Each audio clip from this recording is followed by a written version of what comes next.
بسم الله الرحمن الرحيم. الحمد لله ولا عقبة للمتقين ولا عدوان إلا على الظالمين. صلى الله عليه وعلى آله وأصحابه وسلم تسليما كثيرا إلى يوم الدين. أما بعد.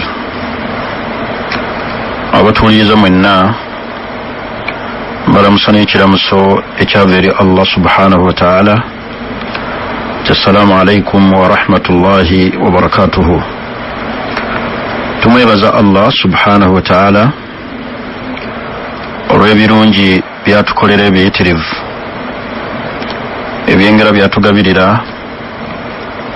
biyitirivu, ebimu tubirabako ate n'ebirala byekwese.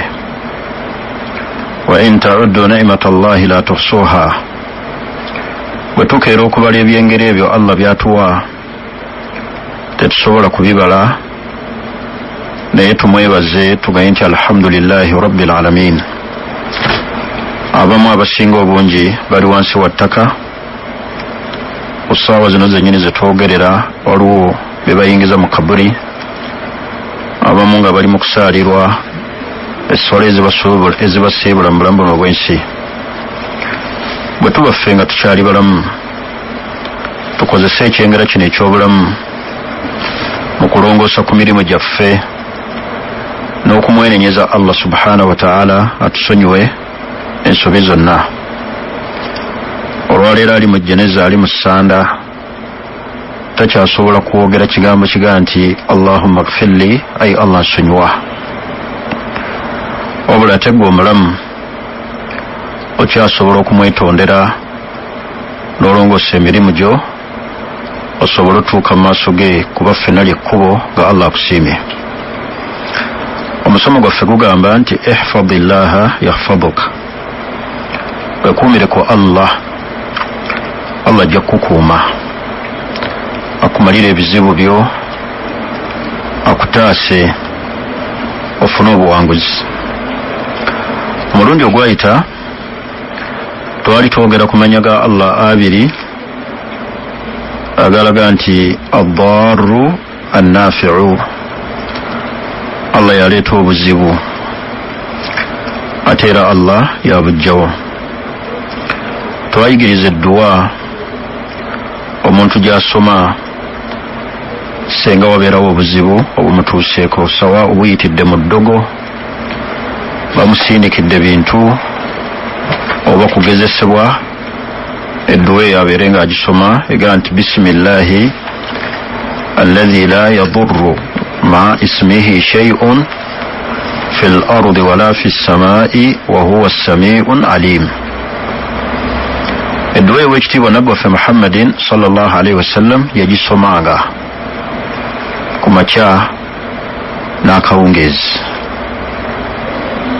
kakasanga mu bulamu bwo nti aleeta ebizibu, atugezesa n'endwadde n'obwavu, era nga yasobola okubijjawo yekka ye Allah. n'olw'ensonga eyo tumwesigamire.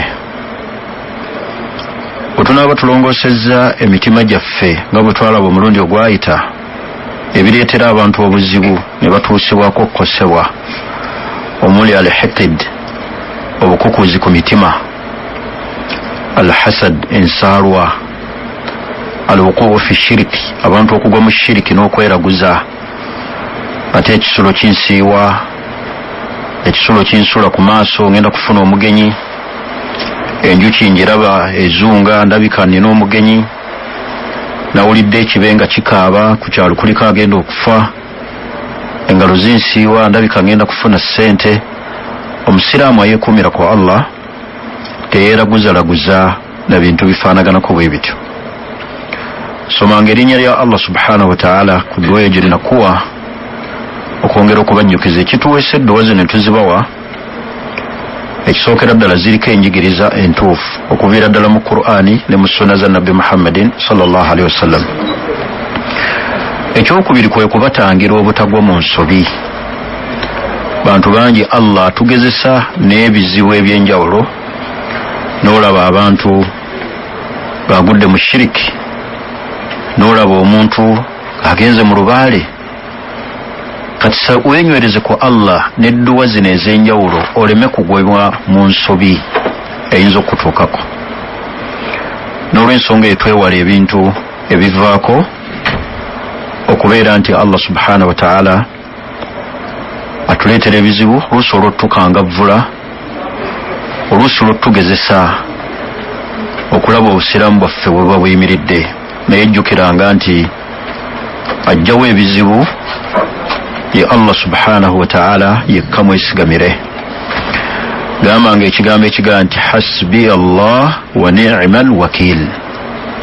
Hasbi Allah wa ni'mal wakil. Ammalire Allah ku byengera bye Allah kwe neesigamidde ku buli nsonga yonna. Nabi Ibrahim alayhi salatu wassalam ulqiya fi nnar, asuulibwa mu muliro, yagezesebwa ku mulembe gwe, fa ulqiya fi nnar, n'asuulibwa mu muliro. Naye yayogera zikiri eyo n'agaa nti hasbuna Allah wa ni'mal wakil, hasbi Allah wa ni'mal wakil. Allah subhanahu wa ta'ala n'agaa nti ya naaru kuni bardan wa salaman ala Ibrahim, muliro gwe beera wa mirembe omunnyogovu eri omuddu wange ayitibwa Ibrahim. N'atatuukibwako okukosebwa, n'abalala bangi abeesigamidde Allah obulamu bwabwe ne babutwala nti Allah yekka ye kamala byonna. Bw'oba oyagala Allah akutaasa mu bizibu byonna, tobangako ekitonde kyonna kye weesigamira.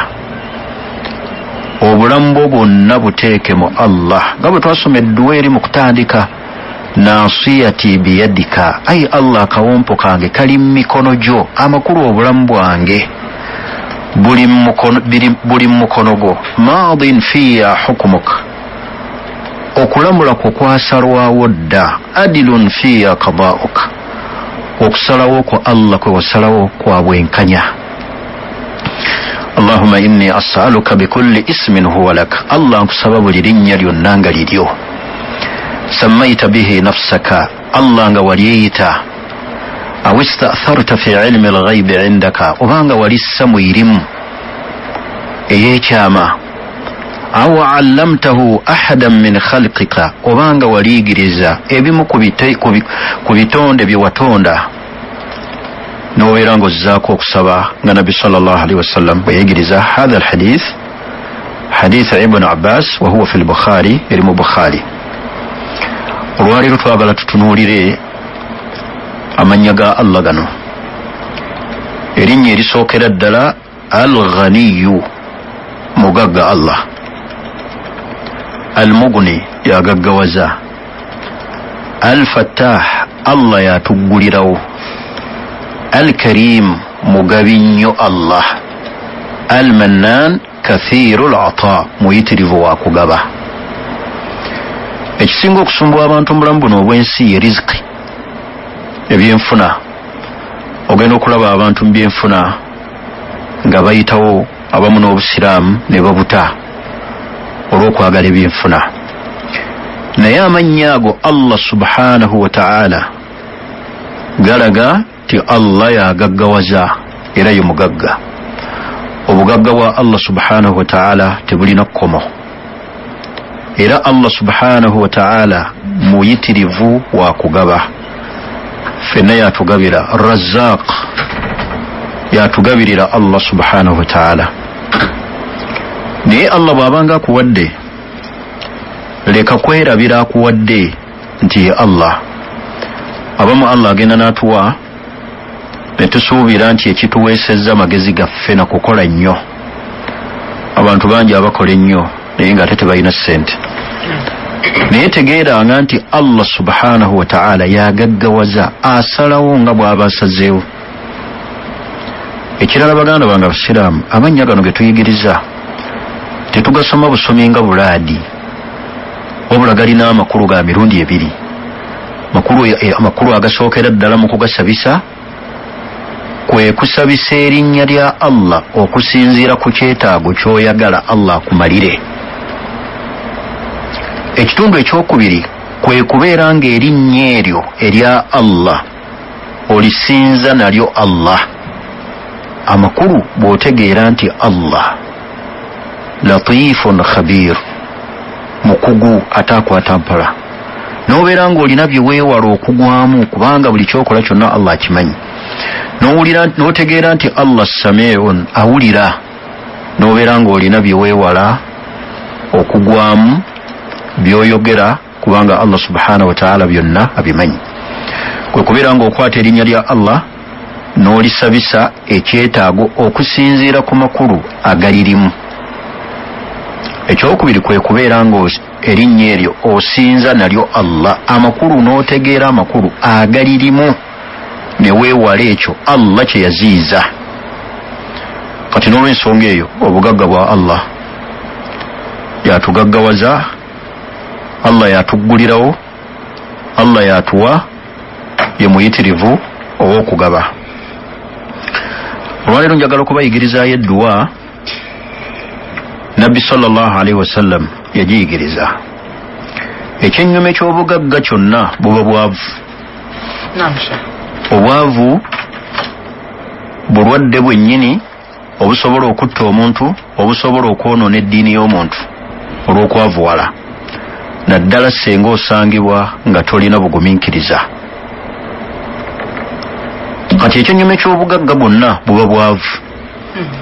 Naye Nabbi sallallahu alaihi wasallam yasabanga Allah amukingirize obwavu.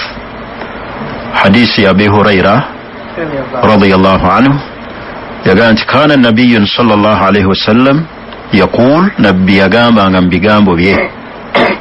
Hadisi eno eri mu Abu Dawuda, era eri mu Tirmidhi ne mu Nasai ne Musnad Imam Ahmad ne mu Bayhaqi. Nabi sallallahu alaihi wasallam yagamba nti Allahumma inni a'udhu bika min al-fakri, ay Allah neewogoma gy'oli nga neekingiriza obwavu. Bano obwavu bulwadde, omuntu bw'ataali esaanidde kubeera nti embeera gy'awangaaliramu, naye olw'okugera kwa Allah osanga abamu nga Allah atuwangaaliza mu mbeera efaanaganako bwetyo. Naye Nabbi sallallahu alaihi wasallam ayigiriza n'atugamba nti tugambenga nti Allahumma inni a'udhu bika min al-fakri, ay Allah nkusaba onkingirize obwavu, walqaafa n'obwetaavu obuyitiridde. Omuntu Allah asobola omugezesa nga mwavu ate n'amuteekako obwetaavu obuyitiridde, amakulu ng'obwetaavu bwe ate mu bwavu ashaddu nga buyitirivu. Abamu batuuka n'okulemererwa, n'ayimirira mu mizikiti n'akuba emiranga. Abamu batuuka n'okulemererwa oluusi ne betta, n'alaba nga ebizibu bimuyitiriddeko olw'obwavu ate talina waddukira. Olwaleero abantu bakyayagala kuyamba. Buli gw'otuukako akuyambe akukaabira ebizibu oluusi nga bisinga n'ebibyo, n'akwegoba nakuba olwo n'atakuwa budde bumuwuliriza twakoowa. Kati Nabbi sallallahu alaihi wasallam bweyekwate ku dduwa eno Allah ajja kumalira mu kiseera eky'obuzibu, mu kiseera eky'obwavu akukingirize osigale nga oli kaamu, oli wansi. Kati Nabbi sallallahu alaihi wasallam yagamba nti Allahumma inni a'udhu bika min al-fakri, Allah nkusaba onkingirize neewogoma gy'oli obwavu, walqaafa n'obwetaavu obuyitiridde, walqilla n'okunkendeeza. Waliwo ate Allah baawa n'agenda nga abakola ki? Nga abakendeeza. Omuntu Allah asobola okubeera nga akuwadde ssente naye nga zigenda zikendeera, ebyengera Allah agenda abitwala. Olw'ensobi ze twayogereza akulembera. Kati Nabbi sallallahu alaihi wasallam yagamba nti walqilla n'obukendeevu. Wala mu dduwa endala tusoma ne tugamba nti Allahumma zidni wala tanqusni, Allah nkusabanga onnyongere olemenga kunkendeeza. Kati walqilla n'obukendeevu okunkendeeza, wadhilla n'obunyomoofu. Abantu abasinga obungi batunyooma lwa bwavu. Oli n'akuyisaamu amaaso, naye ng'obukendeevu bw'abantu okukunyooma olw'okufiisa bwavu. bakulaba mu mbeera z'olimu olw'obwavu ne bw'oba olina ebiteeso ebiyamba olw'okuba oli mwavu teri abiwuliriza. Kyova olaba waliwo eŋŋombe ega nti omwavu tasobola na kusinga musango tateesa. Ebyo Nabbi sallallahu alaihi wasallam yasaba Allah abitukingirize. Dhilla obunyomoofu buli muntu n'akuyisaamu amaaso olw'okuba oli mwavu n'owanika omukono mu meeting oluusi yakika nga maama wo nno oluusi ne taata obatuuzizza abaana endeegi naye olw'okuba gwe olimu omwavu naye n'okuba gwe mukulu waabwe naye nga teri akuwa mukono teri akuwuliriza bakulabira ddala nga totegeera. Wa dhilla obunyomoofu bantu batunyooma lwa ssente ne bayisa mu muntu amaaso olw'okuba talina kyalina. Ogenda okulaba omusajja Allah yamusitula mu ssente naye ng'ate amagezi talina nga ne byavaamu tebizimba naye ogenda okulaba nga ye gwe bakulembeza naye ng'ono atudde wano alina amagezi n'ebirowoozo n'eddiini mweri naye olw'okuba talina ssente yahtakiruunahu nnaasi abantu nga bamukkakkanya tebamulabawo. N'agamba sallallahu alaihi wasallam n'agamba nti wa'udhu bika min an adlima ay Allah era neekingiriza okubeera nga ndyazaamanya au adlam oba okuba nga ndyazaamanyizibwa. Hadha alhadith rawahu Abu Dawuda wa Nasa'i. Eyo dua Nabi sallallahu alaihi wasallam yasabanga Allah subhanahu wa ta'ala amukingirize obubi obuli mbwavu. Njagala okugiddamu. Nabi sallallahu alaihi wasallam hadisi ya Abi Huraira erimu Abu Dawud ne mu Tirmidhi ne mu Nasa'i hatta fi Musnad Imam Ahmad wal Bayhaqi. Nabi yaganti Allahumma inni a'udhu bika min al-fakri wal qafa wal qillah wal dhillah wa a'udhu bika min an adlima au adlam. Edwa yetegeeza ti ay Allah neewogoma gy'oli ontaasa onkingiriza obwavu walqaafa n'obwetaavu obuyitiridde. Bantu bangi okuwankawanka lwa bwetaavu walqilla n'okunkendeeza ku ebyo Allah byakuwa ate ne bikeera ku makyanga tebikyaliwo. Yaga nti wazilla n'obunyomoofu. Wa'udhu bika ay Allah era neewogoma gy'oli min an adlima okubeera nga ndyazaamanya. Bano buli azaamanya buli haramu. Okukola obulumbaganyi ku muntu n'omulyazaamanya sawaa'u omulyazaamanyizza mu bigambo oba mu ssente oba mu bikolwa kasita bubeera bulyazaamanya. Au obulamu oba okubeera nga ndyazaamanyizibwa. Basobola okulyazaamanya ate tebalyazaamanya mwavu yekka. Basobola okubeera mu maka abasajja ne hayingira ekiro waliyadhu billah nsaba Allah fenna tuteekeko olukomera bantu ne bagafunguwa oba bakozeko bulyazaamanya. Musajja n'atwala ssente ate n'akutta. Kakati ebyo byonna byonna bulyazaamanya. Nabi sallallahu alaihi wasallam yasabanga Allah n'edduwa eyo n'ebigambo ebyo ebirimu ekigambo ekirimu ddala bwavu. Ekyokubiri obwetaavu obuyitiridde. Allah asobola okuleetera omuntu obwetaavu n'olabira ddala nga embeera gy'alimu butuufu yakusabirwa yakutaasibwa naye ng'ate teryamukola ki teryamutaasa. Ayinza okukutaasa yekka abantu tebasobola kukutaasa ali omu ya Allah yekka. Mwekuumireko Allah ajja kukukuuma.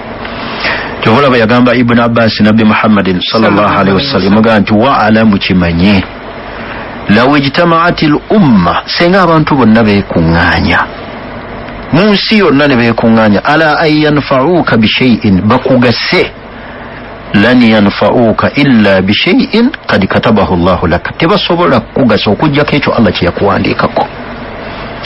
Ate Nabbi Adam n'amugamba Ibn Abbas n'amugamba nti wa'alamu law ijtama'atil umma senga abantu bonna beekuŋŋaanya ala an yadurruka bishay'in bakutuuseeko ekintu kyonna ekikukosa bakukose lam yadurruka illa bishay'in kad katabahu Allahu alayka tebalina kye basobola kukukosa nakyo kujonga Allah ekikuwandiikako.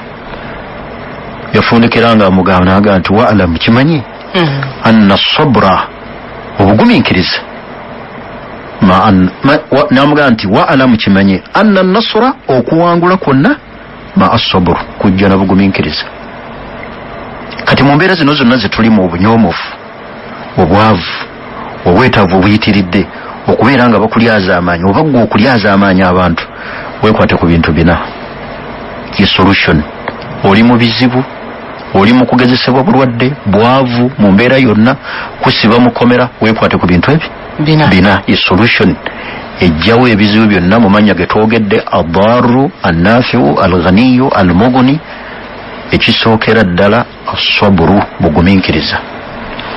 Obugumiikiriza tebulina kkomo. Ogenda n'olaba omuntu ng'agamba n'agumiikiriza paka ddi. Obugumiikiriza tebulina kkomo. Kyova olaba Allah teyabuteekako kkomo. Tebuliiko mwezi, tebuliiko nnaku 3, wabula gumiikiriza. Wa'alamu anna an-nasra ma'a as-sabr. Okuwangula kwonna obuwanguze buli mu kugumiikiriza. Sajja ayinza okubeera awo nga baamuwa omulimu mu kampuni oba oluusi akola mu banka oba mu kitongole nga bino ebya leediyo, nga basooka na kumuwa mulimu gwa wansi. Naye najja nga agumiikiriza. Ogenda okulaba agenda akula, alinnya amaki amadaala, Allah amutuusiza ku buwanguzi. Naye ate n'olaba gusobola gukola weeks 2 agudduseeko agenze, tosobola kuwangula nga tolina bugumiikiriza. Nange njagala kusooka kwegatta ku mulanga kukubiriza abantu nti jjana ereme kutusuba olwaleero eriko abasanda mu kuzimba masigidi. Ate olwokutaano kwe kwanjula byonna ebibadde bikola ki? Bisondebwa. Kati kijja kuba kya mukisa mubi okubeera ng'ofiiriddwa empeera empitirivu, omukisa omunene. Tomanya enkya toliiwo. Olwaleero woli chance Allah bw'abanga agireese ng'ogikozesa omutwalo gw'owaddeyo 2, 5 osobola okuweerawo omuzaddewo, Allah gwe yajjulula, maama wo, abaana bo, n'osaba Allah akutaase naawe ebizibu n'omugamba nti ayi Allah nzimbye ennyumba yo, nange nkusaba onzimbire ennyumba mu jjana ne famire yange. N'olw'ensonga eyo baganda bange abasiraamu, ejjana ereme kutusuba, tubeere mu abo abazimbye kugimu ku mizikiti ng'olwaleero gweka abasanda. Njagala okuddayo kumanyaga Allah. Omusomo gwaffe oga nti ihfadillaha yahfaduka. Abooluganda twekuumire ku Allah, Allah tukuume. Mbadde njigiriza edduwa Nabbi Muhammadin sallallahu alaihi wasallam gye yasabanga Allah amukingirize. Namugamba nti Allahumma inni a'udhu bika min al-fakri wal-qafa wal-qilla wal-dhilla wa a'udhu bika min an adlam aw udlam. Ebyo Nabbi sallallahu alaihi wasallam yabisabanga Allah. Badde ndi ku nsonga egamba nti mu mbeera yonna ey'obuzibu mu kwekingiriza Allah bye yatuyigiriza n'owekitiibwa Nabbi Muhammadin sallallahu alaihi wasallam twekingirize nabyo Allah ebintu biri bina ye solution. Ekisookera ddala sobru, bugumiikiriza. Allah aleese bwavu, beera ne sobru. Ogenda okulaba abantu bangi baggwamu n'eddiini ne bagita olw'obwavu. Oli ensonyi ne zimuggwamu n'anyoomooka mu bantu lwa bwavu. N'olw'ensonga eyo beeranga muki? Gumiikiriza. Obuwanguzi bwonna butuuka na kugumiikiriza. Ekyokubiri as-sala, kuyitiriza kusaala. Nabbi sallallahu alaihi wasallam kaana idha hazabahu amur, bwe yafunanga ensonga emuyinze n'emuzitowerera, farra ila as-sala, yagendanga kusaala. Ffe tuddukawa. Ogenda n'olaba omuntu Allah amuleetedde omusiiba, amugezesezza, n'atuula wansi, n'akwata ne ku mutwe, ne yeesooza, ne yessola. Farra ila as-sala, Nabbi yagendanga mu ssola. Naye ffe ate ogenda okulaba omuntu addukidde mu nsaasi, ogenda okulaba omuntu akoze ebitakola ki? Ebitakwatagana. N'olw'ensonga eyo essola muyitirize nnyo okusaala. Buli nsonga yonna ekunyigiriza, genda eri ssola. Ekyokusatu, solution emalawo ebintu ebyo byonna mu bulamu omuntu gy'alina okukozesa as-sadaqa, kuyitiriza kuwaayo. Nabi sallallahu alaihi wasallam yagamba nti mujjanjabe endwadde zammwe na saddaaka amakulu ebizibu byammwe byonna bye mulina mubimaleewo naki nakusaddaaka omuntu buli wa saddaaka Allah subhanahu wa ta'ala amumalira saddaaka tekendeeza ssente wabula ziyongera buki bwongezi naye ate ffe ogenda n'osuubira nti wonookwata n'owaayo ate ziweddeyo zikende daa bali saddaaka buli w'osaddaaka emmaali ekola ki yeeyongera Allah n'akugirawo ebizibu n'olw'ensonga yemuyitirize okusaddaaka. Ekyokuna addu'a kusaba Allah buli kiseera. Addu'au silahul mu'min, edduwa kyekitalo ekyomukkiriza ekyokulwanyisa kyalina kubanga oba osabye Allah oba otegedde aleese embeera yonna